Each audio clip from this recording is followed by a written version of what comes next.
बच्चों, ये कहानी है अनाबिया की। अनाबिया को चॉकलेट खाने का बहुत शौक था। अनाबिया हर वक्त चॉकलेट खाती रहती थी। अनाबिया के अम्मी अब्बू अनाबिया को मना करते थे कि अनाबिया इतनी चॉकलेट ना खाया करो, इससे दांत खराब हो जाएंगे। अनाबिया अपने अम्मी अब्बू की बात नहीं मानती थी। अनाबिया रात को सोने से पहले भी चॉकलेट खाती थी और ब्रश भी नहीं करती थी। अनाबिया के अम्मी अब्बू कहते थे कि अनाबिया, रात को अगर चॉकलेट खाओ तो ब्रश करके सोया करो, नहीं तो दांत खराब हो जाएंगे। अनाबिया चॉकलेट खाकर बगैर ब्रश किए ही सो जाती थी, जिससे अनाबिया के दांतों में दर्द होना शुरू हो गया। अनाबिया के अम्मी अब्बू अनाबिया को दांतों के डॉक्टर के पास लेकर गए। डॉक्टर ने अनाबिया की अम्मी अब्बू को कहा, ज्यादा चॉकलेट खाने से अनाबिया के दांत खराब हो गए हैं और आपकी बेटी ब्रश भी नहीं करती। दांतों का डॉक्टर अनाबिया के दांतों को चेक कर रहा था, जिससे अनाबिया को दांतों में बहुत दर्द हो रहा था।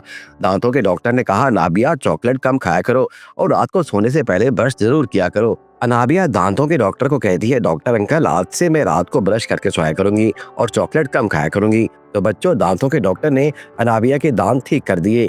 अनाबिया के दांतों का दर्द ठीक हो गया। अब अनाबिया रोजाना रात को ब्रश करके सोती थी, जिससे अनाबिया के दांत भी चमकदार हो गए और दांतों में दर्द भी नहीं होता।